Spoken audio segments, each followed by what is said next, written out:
We're live. Are we? Good afternoon, everybody. Welcome to the Ascension Astrology Show with Kornelia and Janet. I'm having a laughing moment because I went to get a pedicure this afternoon, or this morning actually, and I misunderstood the lady and what she was trying to get me to do. And my imitation of it was a crack up. And then she cracked me up, and we were already live at the time we started laughing. So we are having fun here today. So we're starting the show out. Which camera do I look in? This one or this one? That one's not a camera. That's the screen. So we're starting the show out already having fun, already having a good time. So as you're coming in, we've got this amazing, juicy vibe that we've got going. And so I just want to say again, you're Janet. And what is it that you do? I'm an astrologer. You're an astrologer and a human design consultant and a Gene Keys ambassador. Yay. I love that Gene Key ambassador. I know. I love that too.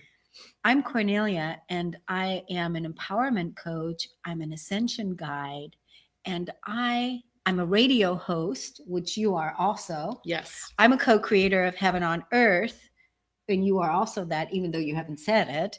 But that's what the astrology and the human design and ambassador Gene Keys is all about. Right. It's birthing this higher level of consciousness that we're embodying here on Heaven on Earth. And so I champion humanity's sovereignty, the authority over one's own life as empowered creators. That's awesome. That's new. I haven't heard you say it that way. No, that's very empowered. It's not new. It's in my book. It's not new. It's new to us on the show. It's just because I haven't said that, but it's what I've done for myself, and it's what I do, for other people. When we work together, it's what it is that we're doing. And part of what today's show is about, you're going to tell us. I'm going to tell you that today's show, I used the word transformation because I happen to know that the planets that we're going to talk about today, Pluto, Saturn, Jupiter, and the sign of Capricorn, and what is happening as we get further into 2019, and especially hitting us in 2020, has to do with empowerment. And it is involving a huge transformation in consciousness on the face of the planet. And it is going to strike at the heart of our communities, at the heart of our governments, of all of the institutions that you can think of, whether it's the healthcare, the education, the government itself, military, you name it. If it's an institution, it's likely going to be having some hot buttons pushed for all of us as we move into 2020. So, which is why it's so important for all of us to release the victim consciousness in all of us, and claim our power, claim our superpower, claim our authority, claim our power in each and every present moment where we feel like we've given our power away. And especially right now, I thought it would be great to talk about it this weekend with this new moon. When is the new moon? Tomorrow, right? Friday morning, 1:51 a.m. if you're on the West Coast, which would be 4:51 a.m. on the East Coast. So I'm actually flying with the new moon. Wow. What a perfect thing to do. I think so too. That's going to be, what does that say for a new beginning for you? I kind of wondered, because the two people on the cruise are, spiritual type people. I wonder if they had planned it that way, right? Oh. The first new moon of the first of the new year, the new astrological year. Yeah. That's cool. I used to plan my retreats around that. I really do plan my retreats around that, like having it be on the equinox or a new moon or a full moon, something to have the stars align with us so that we can have that extra power pack punch that it is that we need to really either release something, let go of something, or begin something new. Yeah. But before we get started today, I want to say to everybody, and there's going to be more people joining us here in a little bit, but let's start with a game. I love games. Let's start with a game. Of course, we're going to want you to participate and help us play this game. So the question is, what you don't know about me. And so all of you, because part of what we're beginning in this new earth is we're really learning how to express ourselves fully and trusting that how we express ourselves, how we express ourselves is perfect and it's accepted, even though, we haven't been conditioned that way. Okay. Right? So, like, for instance, what you don't know about me is that English is my second language. That's what a lot of people don't know about me. And when I say that, when people find out that really English is your second language, what's your first language?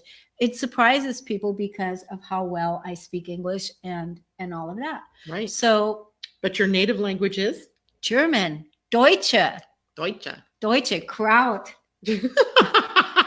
Not sauerkraut. Yeah, sauerkraut. I love sauerkraut. It's good for the tummy, for fermentation. It's a great probiotic. It is, absolutely. So, and you know what I thought about? I thought, because I recently started learning how to speak Spanish, and I have an app on my phone because I want to be able to share some of the things that I do in Spanish, right? And I thought, God, it would be great for me to learn how to communicate. And I thought, wouldn't it be fun to just all of a sudden start making a video and start speaking in German or start speaking in Spanish? How fun would that be? So what is it that we don't know about you, Janet? Well, I don't know where I want to go with that one, but I can tell you that if we just stick with languages, okay, I spoke English right from birth. I mean, that's my native language, but I took something like 6 years of Spanish in school. By the time I was done with high school, I could read Don Quixote in Espanol. Wow. And if I had had more time to spend with people that just spoke that language, I would probably have been quite fluent. I was quite fluent, but you know how it would have stuck with me longer, but I didn't use it all that often. So then when I went to college, I decided I wanted to learn another language. I wanted to learn French. And Spanish was so easy and French just seemed like it would be easy, only it wasn't. Yeah. French is not easy. It reads one way, speaks another, and you write it yet another. And I had some kind of crazy Spanish, English, French thing going on, and I just finally gave up. And then I decided to learn Italian. So do you know a little bit of Italian? Do you know a little bit of French? Yes. Give us something. Give us something. In Italian or in French, I know parlez-vous français, but that's about all I remember. What does that mean? Do you speak French? Oh, parlez-vous français? Parlez-vous français. Do you speak French? Do you speak French? And in Italian and Spanish are very similar.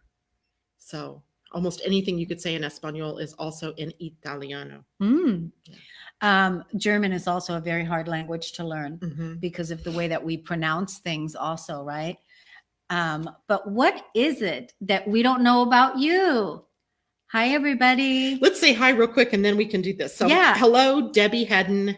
She says, hello, ladies. Stephanie Coy, hello. Now, Stephanie joins us from Australia. So it must be early morning there for you, Stephanie. Vanita, she joins us just from around the corner here. And Debbie Tibbetts-Tumiel, my traveling partner for tomorrow. Fun, Debbie. And into the next week, says, good evening, ladies. And this is the last thing that I'm doing before I go on the cruise tomorrow, or I actually fly out tomorrow. So we are playing a game. If you are just joining us or if you are in the background, because I can see a couple people in the background, tell us do you want them to do it in the chat? Yeah, do it in the chat. And what you're going to answer is what you don't know about me, what you don't know about me. And you'll share it and then we'll touch on it again in a little bit. And then the other thing is for those of you that are watching this on YouTube, when you're watching this on YouTube, please share with us in the feed on YouTube what it is that we don't know about you so that we can get to know you. And what we would like you to do is we would love it for all of those YouTubers out there for you to like, share, and subscribe to our YouTube channel, because what we're wanting to do is build that channel, and we are going to be, as we're growing, offering gifts and special treats and different things that we're going to be doing. And again, I thought, okay, I want to be known to, oh, there she is bringing another game to the table. So, last couple times we had what if. Yeah. And now we're doing what's your dream? What's your dream? And now we're doing what you don't know about me. These are all wonderful ways to get started and raise the vibration here on Ascension and Astrology. Do you want to read what Stephanie said? Sure, let's see. Stephanie says, one thing you don't know about me is I can ask you if you would like to eat a hot dog or a meat pie with sauce in Japanese. And she says, it's 10 a.m. here, very respectable time indeed. I'm watching while I tidy up my desk. That's awesome. That hot dog sounds good right about now. A hot dog or a meat pie in Japanese. And I so wish we could hear you say that. Totally. Because Japanese has got to be a difficult language to learn too. I mean, that's. Yeah. And then I'm sure I need to know why it is Japanese, right? Why would you want to learn Japanese? Did you live there or have friends that were from there or something like that? So you can just tell us that, Stephanie, in the chat. And ladies, for all of you that know that Janet's getting ready to go on her cruise, which is going to be fabulous. Her and Debbie are going on a cruise. And so next week, Thursday on Ascension and Astrology, I am inviting you to come back and participate with me because I'm going to be bringing on Sakaya. And Sakaya is going to help us with stepping into our feminine power more. She's going to be guiding us into a deeper meditation so that we can get in contact with our archetypes, the spiritual archetypes. I met Sakaya and she's part of my TV group that I belong to, and she's fantastic. And that's why I invited her to be a guest on the show. And please come back next week. Support us and show Janet how supported we are in this show, even when she's not here. Even when I'm not here. Don't leave my Kornelia hanging. No, don't let me come visit her. Yeah, don't let me talk to myself and Sakaya. That's right. Okay. Yeah, but even so. Yeah. Debbie Tibbetts Tumiel, what you don't know about me, that I can play the harmonica and my dog Odie can sing to it. Wow. That's fabulous. Wouldn't it be great to see a video of that? Debbie, did Terry play the harmonica for you when you came to visit us that summer? Because he also plays the harmonica. Not having any dogs anymore, they don't sing to us, but still, that's pretty cool. That is, wouldn't it be great to see a video of that, or even see a video of what was it, Stephanie speaking in? Oh yeah, let's figure out a way that we can do that, right? Where they can share the videos with us, and then we can share them on. Oh, cool. Okay, we're on that. Yeah, we'll do that when I get back. We'll figure out a way to do that. And Debbie says, and that I need this vacation more than any of you know. Oh my gosh, Debbie, that's fun. I just think it's such a wonderful thing that you two are doing. I was just telling Janet before we got on that she deserves this more than anybody right now to be able to go and do this. What a wonderful gift that you two are experiencing together. So yay for you. I'm excited. I can hardly stand it. Yeah. Let's see. Anybody else? No one else is piping up here. So Vanita. What don't we know about you? What don't we know about you? Yeah. What don't we know about you? So what comes next while we're waiting for these ladies to speak up? What comes next is, first of all, do you know that our nickname is called Dynamic Duo? Did you know that? No. Who calls us the dynamic duo? Chris Nygaard recently. Oh, I did see that comment. She, Chris is one of our old time buddies from way back in the day when we used to, when we first started hanging out during our passion time, and anyway, so Chris commented the other day by saying, the dynamic duo is back. And you know what I said? It was destined, wasn't it? Yeah. It was destined that we're back, that we're live together. And it was just destined for that to happen. Timing was everything. Yeah. Debbie Tibbetts Tumiel, I was just crying thinking of seeing you, Janet. Oh, I can't wait. I'm going to sneak up on you in the baggage claim and just jump on you. Maybe I won't do that because I weigh more than you and I'm taller than you. So I will sneak up on you though. Oh my gosh. That's going to be so fun for you. I know, I can't Both wait. of you. So awesome. We meet up in oh, wait a minute. We don't meet up in Atlanta. We meet up in Fort Lauderdale. I fly into Atlanta. So does she. Okay. Where does Debbie live? Where do you live? She lives in Panama City, Florida. So she's already in Florida, but up in the Panhandle. Okay. Yeah. And we're needing to get down to the very southern tip by Fort Lauderdale, or Okay. in Fort Lauderdale. Okay. So that's what we're doing. All right, let's see here. Vanita, great. What you don't know, why are my glasses being bad? What you don't know about me is I can bend my right arm over my shoulder and left arm behind my back and clasp my hands between my shoulder blades. Oh my God. Wow. So love to see a picture. That would be like taking your right arm back here and see how far away my hands are. Oh, you're almost there too. Yeah. Wow. That's cool. awesome. That's awesome. Diane Kenny, nice to see you out there. Happy Thursday to you too. And let's see, somebody else, Stephanie here. I learned Japanese in high school from year 8 to year 10. I'm not sure what the equivalent in the US is. Probably 8th grade to 10th grade. Is that what you mean? Maybe, because that's, I think, what we would call it. I'm not sure. Okay, age 14 to 16. So yeah, that's about 8th to 10th grade. I remember the hot dog question and how to say hello. I've never traveled out of Australian borders. Wow. We should plan like some big get together somewhere sometime in the future and get everybody together. Plan a retreat and have a wonderful time. Debbie Hedden, what you don't know about me is I have chickens I talk to. Are they live ones or dead ones? I love this. I love chickens. If you guys don't know this, Debbie, or in the morning show, have you seen Linda Dennis? Linda Crouch Dennis, I think is how she has her name. That's her totem animal. Chickens? The chicken. I've never heard that. Yeah. Wow. She says, I'm just odd, but that was her totem animal. And anyway, I just thought that was kind of clever. Wow. Yep. So thank you, everybody, for sharing. And Diane Kenny, since you just joined us, what we were talking about is a game we were playing. And it was what you don't know about me. What you don't know about me. So we want to know, Diane, what we don't know about you. So this is all helping you to express yourself more fully and just, all part of getting to know each other. What you don't know about me is that I've had a baby on every day of the week. Really? 7 kids? Wow. A baby on every day of the week. That is extraordinary. That is extraordinary. Wow. That's a wow. But that's a wow. You know what? But you know what's extraordinary too about that is that I've had 4 babies and all of them were born on Thursday.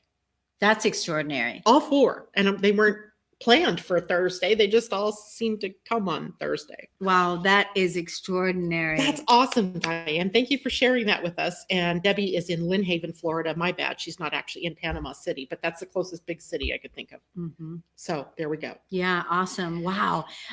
Yeah, that just made me think of, you had 4 babies on Thursdays. I was born on a Tuesday and I used to have a dog named Tuesday, but I didn't know that. I didn't know that I was born on a Tuesday and that, later on I found that out. Isn't that interesting? That is interesting. You know what else is weird? Is that all 4 of my kids and my husband are working 9 life paths in numerology. Wow. There's this lone 6, me. Wow. To balance out all that 9. Well, 6 is also the physical body. Mm-hmm. 6 also represents the physical body. Mm-hmm. So did Camilla just join us? Hi, Camille. Camille, we're playing a game, and the game is what you don't know about me. Please share with us and let us know what we don't know about you. In the meantime, while we're waiting for Camille to do that, let's dive into some of the things that we want to talk about today, besides the fun stuff. And actually, astrology is fun. To me, it's fun. But some of the things that are coming up for us as we move into the end of this year and especially into 2020 are huge dynamics that I think I shared last week with you all that we haven't seen on this planet since the year 534 BC. Hold that thought. You know what's so interesting is that Camille just brought it back for me. Thanks for saying that, because you know what my word is for the year? What? Wow.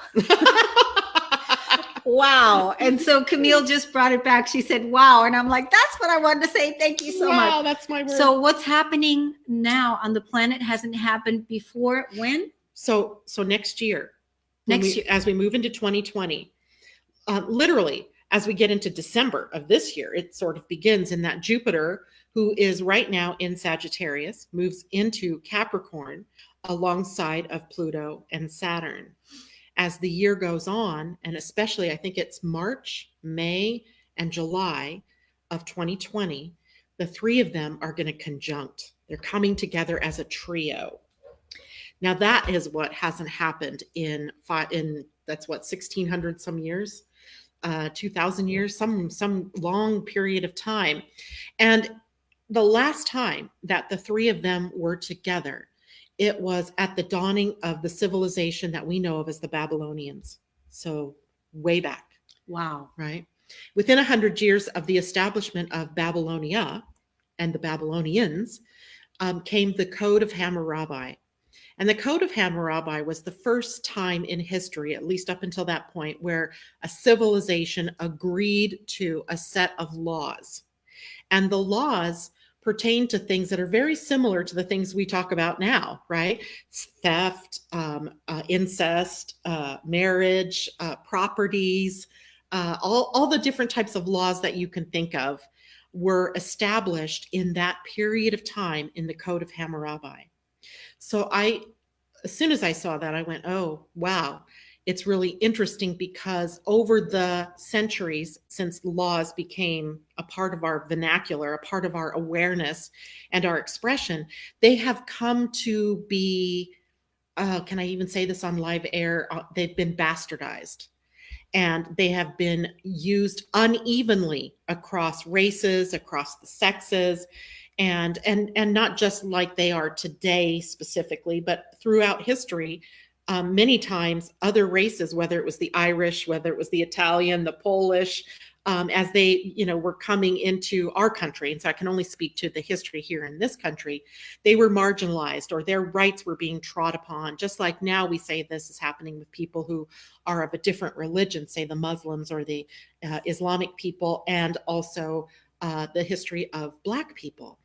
So it should be an interesting year as if we look at laws, what I think you're going to see is an establishment that is going to upend those laws. And I don't think it's going to happen all at one time.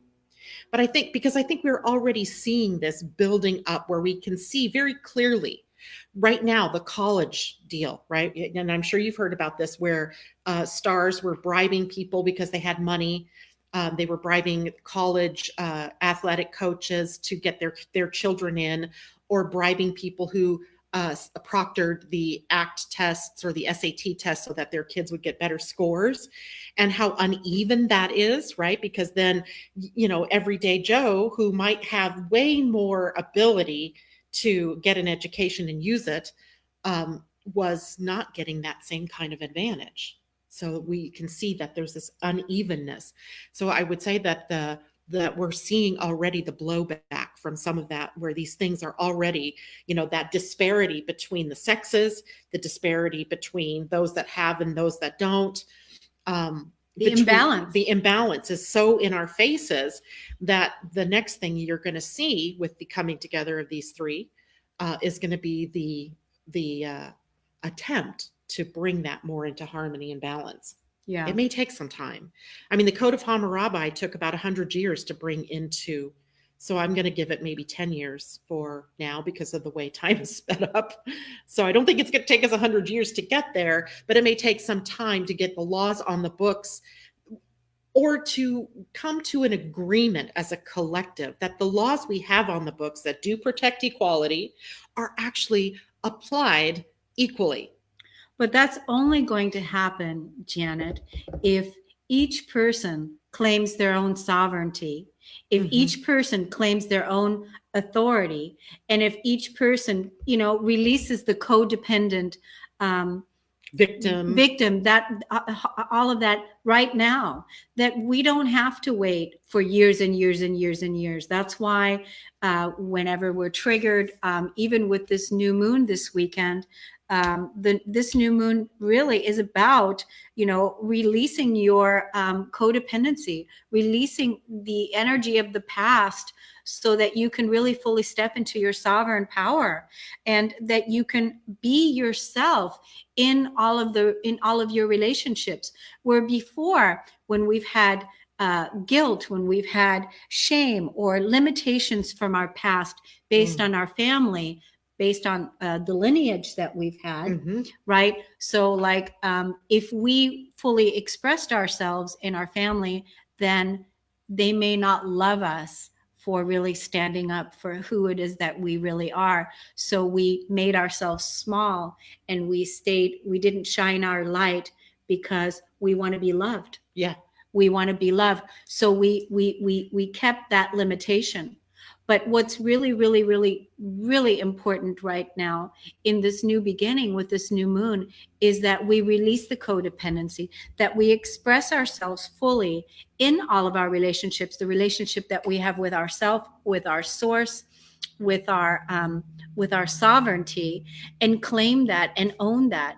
And any place within ourselves where we're not, that we release that and use whatever triggers are happening for us in our lives, because they're here to serve us, so that we can then claim our sovereign power. Because with that sovereign power, then with that authority, with that knowing that you matter, that you have confidence, and that you have a healthy self-esteem, and that you have healthy self-worth, that then you can take that energy and apply it to the laws that you're talking about and start really making a difference. But we can't do it if we're still blaming and pointing the fingers outside and saying they, when it's really up to us, to save ourselves. Is because, like you've heard me say before, that the Savior is already here. It's in each and every one of us, and nobody is coming to save us, because we all are capable of saving ourselves. We're all capable of healing ourselves.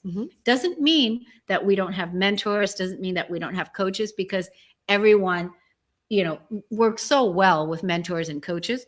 But really, well, right. I shouldn't say everyone, because there may be some people that don't, but I just know, people that when you're hanging around your coaches and your mentors, you really aspire higher than when you're working alone. And that's really the thing. I believe that, you should have a business coach, have a life coach, have a health coach, have, coaches, to people, supporters to really help you. Absolutely.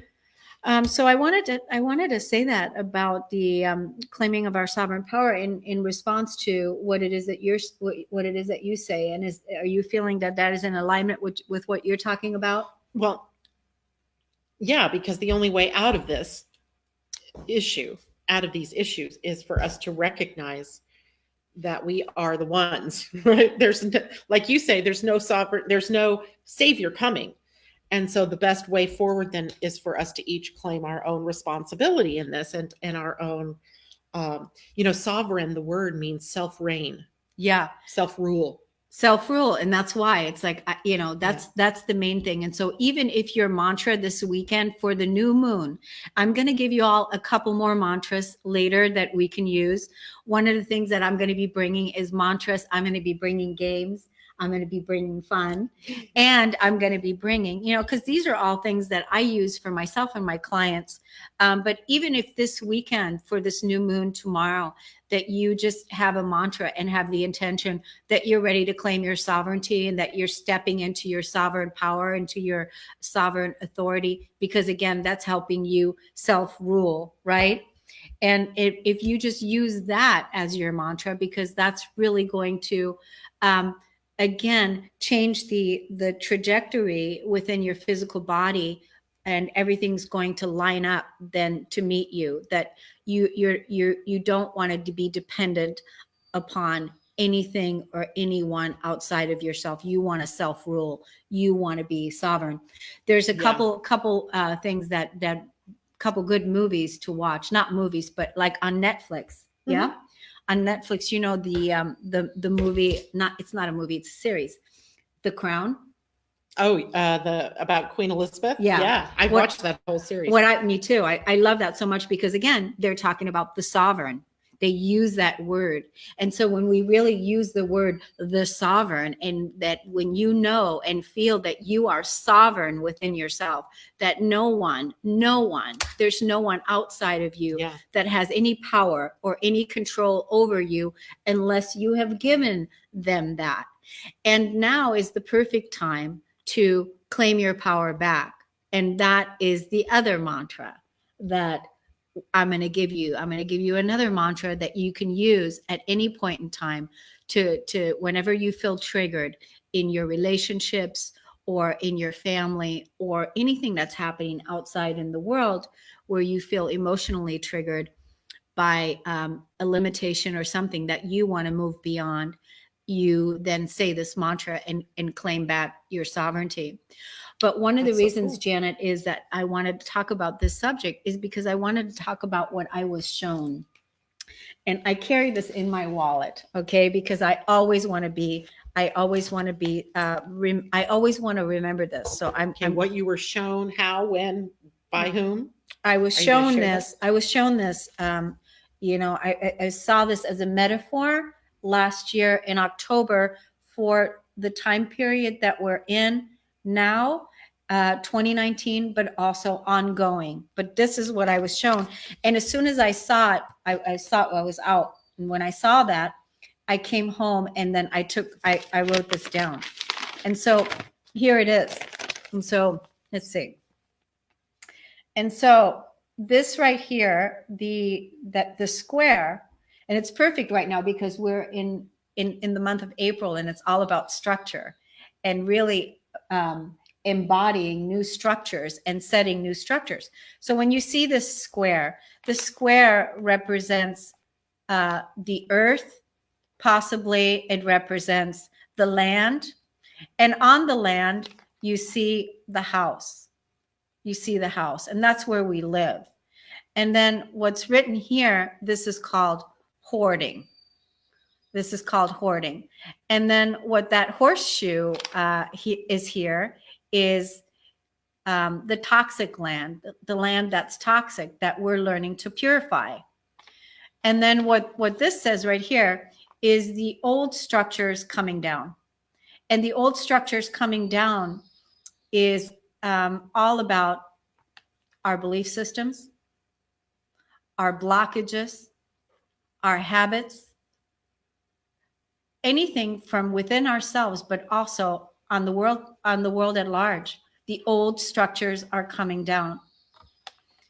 And then we have the fire. And the fire is our anger, our rage, our fire that purifies all of this so that we can create the new world. And when I look at this, I see that this is actually our physical body, because our physical body is the house. It's the vehicle. It's the vehicle. Our physical body has the toxic emotions, the toxic thoughts, the limiting beliefs, the negative limiting beliefs. We've made choices in our consciousness many times on running out, not having enough. So we're hoarding on, we're holding on, we're hoarding.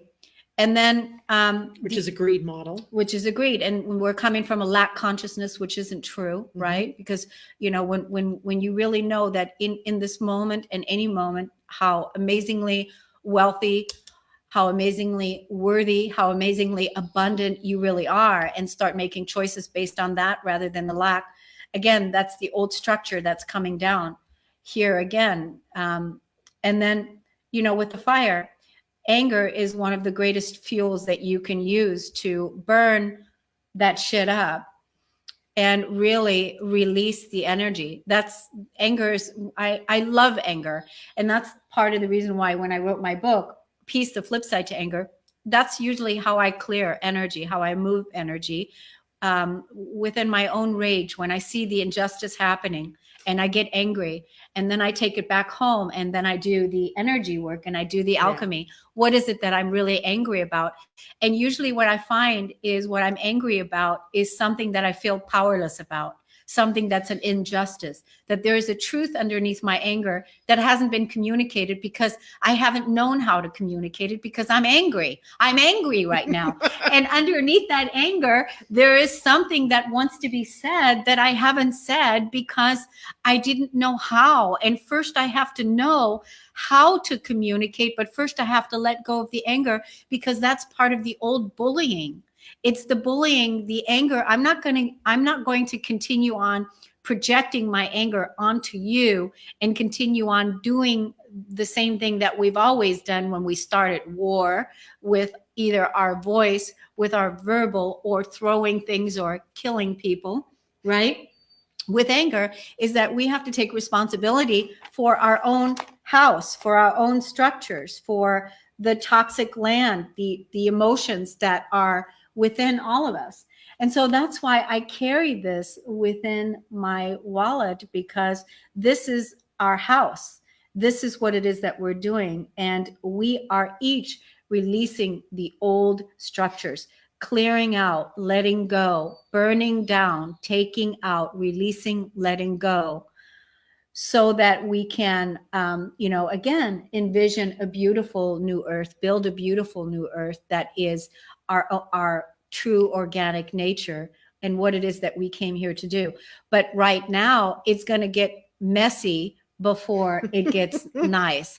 And I think we just need to be aware of that. And that's why I wanted to have this conversation today, and to kind of give a visual. We just need to be aware that it's happening. It's, things are going to get a little bit more messy than, before. Like you said earlier, you don't know how long it's going to take, but it begins with each of us, with each of us doing our part. And when we can learn that our anger is our fuel, the fire, it's the fire that's going to help burn burn this down, and feel okay with it, then it's going to help you ascend. It's going to help you, and it's going to just make things easier, because a lot of people feel bad when they get angry, right? They don't feel good about their anger. Well, you don't want to live in anger, but you want to be able to use that anger to transform. I want to talk about this is what happened to me last weekend. I lead this mastermind call, and on the mastermind call, I spoke about the elephant in the room. Who was the elephant? What was the elephant in the room? Well, it was. I spoke about the elephant in the room, and there was the elephant was that there was a lot of non-valued energy in the room that needed to be addressed. That the value wasn't being seen, the value wasn't being appreciated, the value wasn't being, so it was the non-value was the opposite of that. So I spoke to that, and I spoke on that, and then at the time when I was speaking on it, I really didn't know how people were going to perceive me. And I didn't know how are they going to like what it is that I had to say, or how are they feeling about it. And I certainly didn't think about any of these things, but I just spoke about it. And then it was just like looking at the looks on their faces, their faces were just like, flat, right? And I'm just like, oh my God. So then when the call was done, which thankfully it was done in an hour, which is a great call, by the way. I love this call. When it was done, the next morning, I thought about it, and I thought, wow, I didn't get any feedback from anybody. And I'm thinking, are people pissed off at me? Is everybody like really pissed off at me right now? Are they going to still talk to me? This kind of thing, where you second guess yourself and you doubt yourself, right? Yeah. So I had that going on, and I said, wow. And what I did with those thoughts, I said, Kornelia, just trust yourself, because you were intuitively guided to speak to this, and you spoke to it. And Now you're only second guessing yourself because you stepped outside of your comfort zone, and people didn't say anything to you. So your ego is like wondering, are you okay? Right? Are you okay? And so I'm like, are you banished now? Are you banished now? Are you not loved anymore? And so then I thought, and then it was just like, just trust yourself. So I trusted myself. However, that afternoon, I went to go to this party where I spoke at this place, and there were 45 people in the room. And as an empath, I feel the room and I feel the people.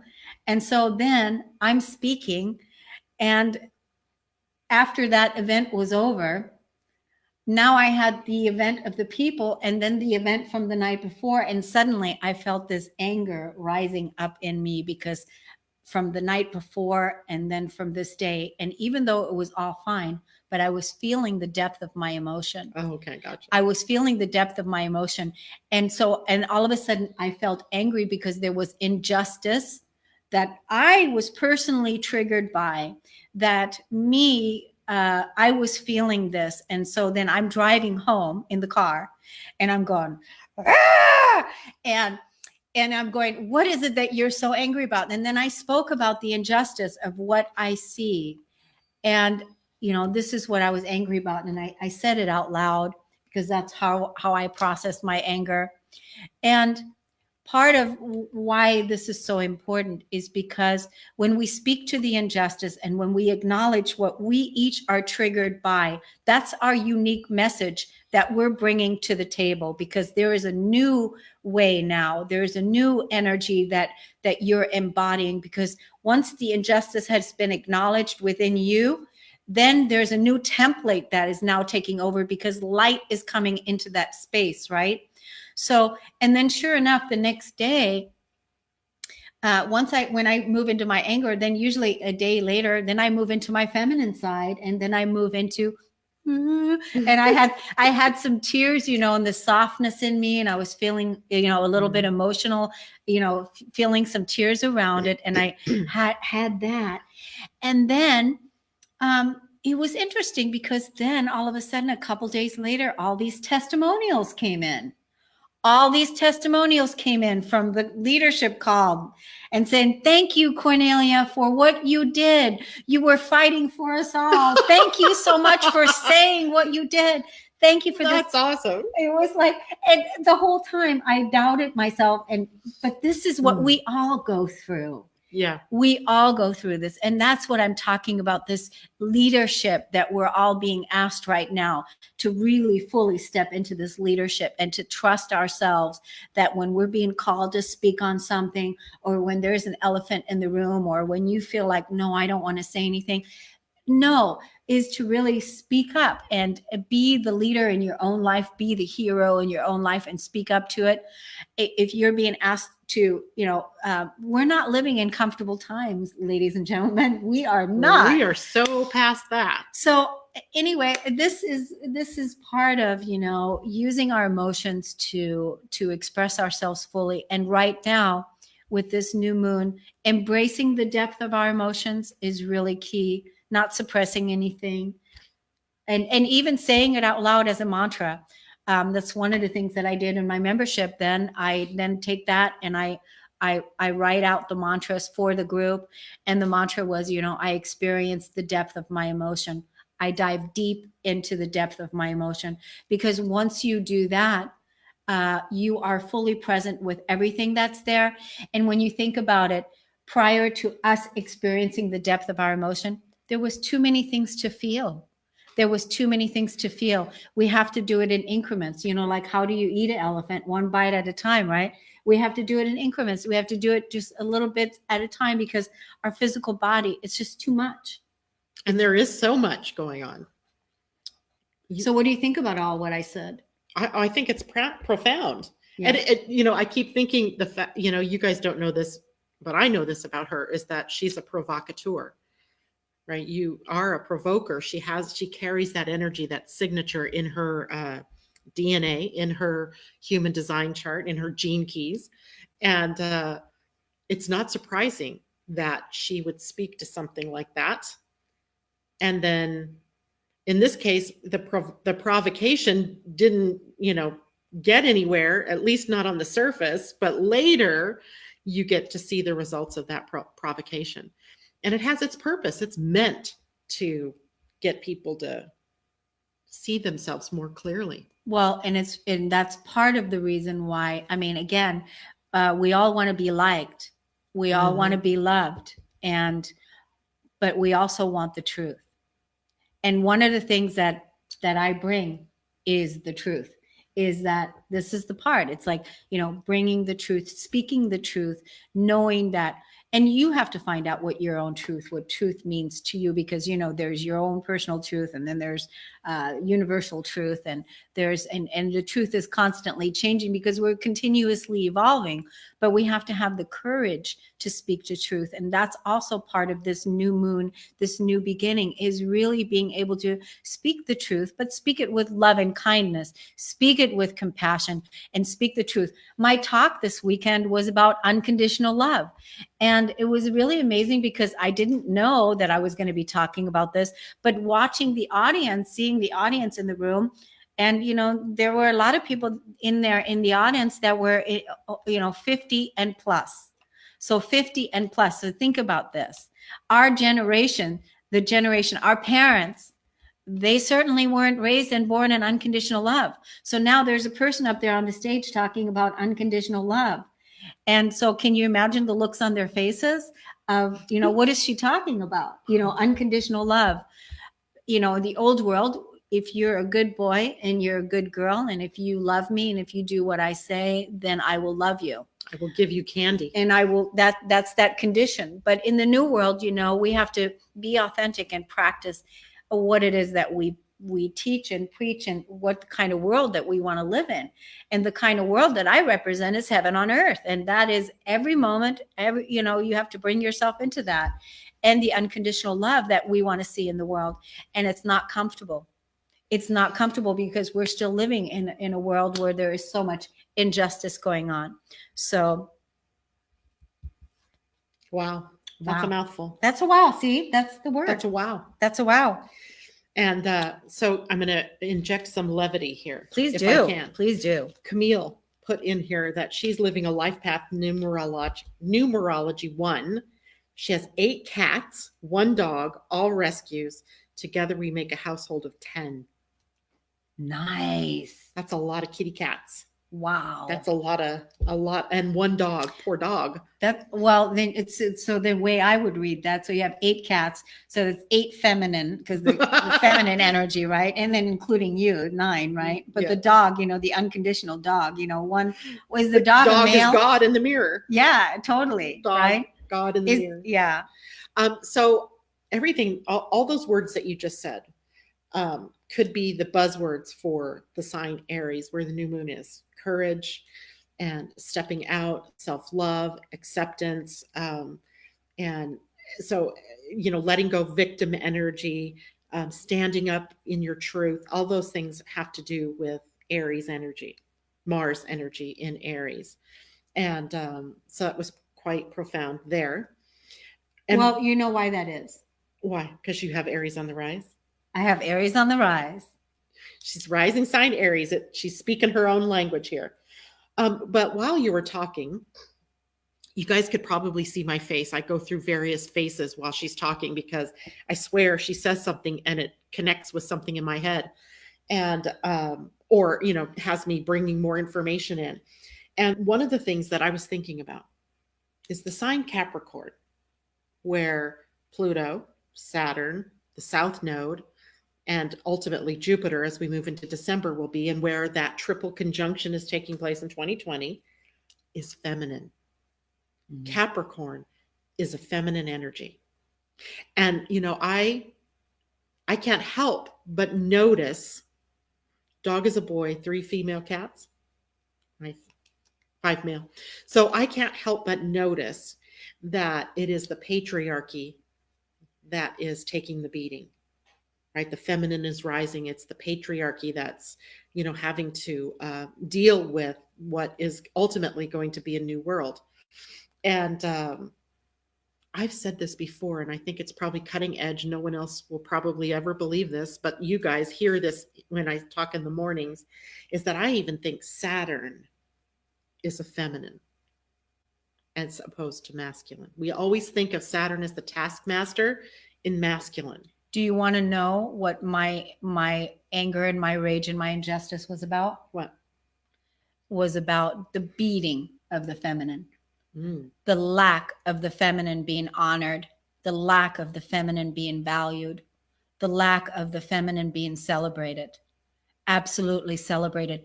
The value that the feminine has in who she is, and when she is undervalued, that's where my anger was. You don't see this anger now because I've got a smile on my face. But that's where it was, and that's where I saw it on the call that night, and that's where I saw it in the group. And that was my rage and my injustice, is because what was it? The heiress energy. Heiress? Right? Eris, the discordant. Yeah. So, cause that's me, is like, really, I'm going to be, literally going, and I'm going to go to the depth of that and bring that to the light. And so that energy where the women haven't been celebrated, where they haven't been honored, where they haven't been valued. Women work so hard. They work so hard. They've had so much to bear. And I just don't like it when I see that women kind of like shun it off, or that like, they don't really celebrate themselves, and they don't really know their value, and they don't really know their worth, and where they're not really, when I see that, that's when I call injustice. And it just makes me want to work more on celebrating women, celebrating the amazing goddesses that we are. That's one of the reasons why Sakai, who's coming on next week, she's coming on and she's going to, do this meditation with us about our feminine archetype. And so who are the archetypes that you aspire to look to, or that you look to, then when you come back, Janet, I'm going to bring us some spray for a feminine archetype that I absolutely resonate with, and I know you do too. But this is the part, is that we have to be in our triple energy, and that is to be our goddesses, and to be celebratory, and to be, to really love being a woman in this day and time, to totally own your power, to own your authority, and know how much value you have and how much you bring to the table, that it cannot even be compared. The Dalai Lama said that it's the Western woman that's going to save the earth. He said, save the earth. Change the world. It's the Western woman. It's the woman that's going to be the one that's going to make sure that all the children get fed. It's the woman that's going to be the one that's going to go, let's make sure that this money gets all spread around so that there's not homeless people. It's the women's ideas that have solutions that will solve so many problems. But if women are still keeping themselves small, or not standing in their power, not standing in their authority, not having the money they need in order to do what it is that they feel that they want to do, it keeps them in poverty and keeps them small. Women's ideas need to be funded. Women are just absolutely amazing, and women are smart with money. And so that's part of my thing, is that I want to help educate and empower women, shine the light on women, so that they can really be the amazing women they are, because each and every woman has exactly what it is that's needed for this earth to move into her rightful abundance in match, because it's, as long as the woman is coming from that high value, that high authority, that amazing confidence, and she's making choices that reflect that, that's the truth. Right. And nothing she's saying is about devaluing the masculine either. No. It's not about that at all. We've done this, in the 60s, and and 70s, a lot of the blowback against, burning your bras and all that kind of stuff was a rejection of the masculine energy. So we're not advocating that, but the masculine doesn't have the same kind of issues in asserting his power as the feminine has had. We all have masculine and feminine traits. Yes, we do. I'm speaking to the women, the people that have feminine bodies. I'm speaking to those people because in order for you to really know what a woman has gone through or has had to go through, you need to be in a feminine body. Men just don't know what women have to deal with sexually, what women have had to deal with financially. Men just don't know that. I love and adore men. What I'm speaking to is the women that have feminine bodies that came into this life with a feminine body. And that's what I'm speaking to. Those are the women that I'm speaking to.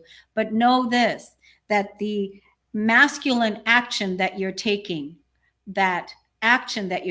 is a masculine energy. So within yourself, anytime that you're taking an action, that's always going to be a masculine energy. It's never going to be a feminine. The feminine in you is the receiver, and the masculine in you is the action taker. So whatever action you're taking is always going to be a masculine energy.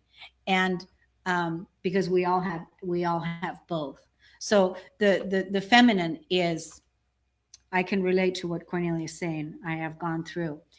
Awesome, Camille. Oh, look at this. She said, I've gone through a transition over this past weekend and past week over the same thing, being marginalized, not valued. Moved through it today, awoke early to very deep sadness to what was lost, but appreciate what I have learned from their pain, being thankful that I can use this to empower myself through love to restoration and abundance. That's it. And, that's so beautiful, Camille. Thank you for doing the work because, as we each are, doing our own inner work, this is what's going to change the world. This is what's going to ripple out. And the fact that you're cleaning your house and bringing that unconditional love to yourself and dealing with the toxic land, the body, releasing the old structures, letting go, speaking to the injustice, calling your value, calling your honor, stepping into your sovereignty. That's what's going to create the new world. And that's why it's so important that we keep shining our light. Wow. We crossed a lot of territory today. Good subject, wasn't it, you guys? Yeah. Yeah. So just in closing, because it's already 4 minutes until 5. Wow. Just remind you that, or just keep reminding yourself that in order for this Aries rebirthing new energy, that something must be destroyed, right? There's destruction and there's demolition, fire, immolation before the rebirth can take place. And don't let fear stop you from releasing that which is no longer serving you. And I just want to say, there's so much fear in the collective right now. The reason why I know that is because this past week, I woke up in the morning and there was a tremendous amount of fear that I felt. And that never happens to me because I usually, when I wake up in the mornings, I'm excited to get out of bed. I can't wait to get started. I'm ready to go. I'm super excited. And I woke up and I'm like, oh my God, what is this? And before I could even get on with it, I had to sit down. Really, it was huge. Wow. There was so much fear because I said it. I said, I'm scared. And I'm like, wow, what about what? And so then I did the work. So this is the collective fear that's out there. I want to give everybody this empowerment mantra, everybody. So whenever you find yourself in your victim energy and you're feeling victimized with anything that's going on, whenever you're finding that, is that you want to use this mantra to call back all of your power. And that is, I call back all of my power, all that was taken from me, all that I gave away, and all that I lost. You know what? I'm not going to type this while you're talking. We'll post this up for you afterwards, guys. So I call back all of my power, all that was taken from me, all that I gave away, and all that I lost. I call it back from every time, space, or dimension. I call it all back to me now, as it was, as it is, and as it shall be. And if you use that, have that, write it on a little card like this. If you use that anytime that you're feeling, victimized, like I said, or you're feeling like you're not in your power, you're not in your sovereignty, you're not in your self-rule, use this mantra and call it back and claim your power again, your inner power, not to rule over anyone, but to control yourself and to step into your truth. That's beautiful. So we'll post that up on the astrology or Ascension and Astrology page. So we are at the end of the broadcast. Thank you so much for joining us. Please do me a favor and tune in next Thursday at 4 p.m. Pacific, 7 p.m. East Coast time, Ascension and Astrology with Kornelia and Sakaya. Mm-hmm. A Sakai or Sakai? Sakaya. And please do that, right? Support her in my absence. I won't be there. I'll be there in spirit. Sounds good. Actually, I'll be somewhere in the Caribbean. You'll be, drinking a margarita or something. And we're going to be doing another game, and we're going to be, embodying our goddess archetypes. So, come to the show. All right. Thanks so much. You Thanks, guys have you a great guys. evening. Mwah. I'll see you in 2 weeks. She'll see you next week. Ciao. Bye. Bye.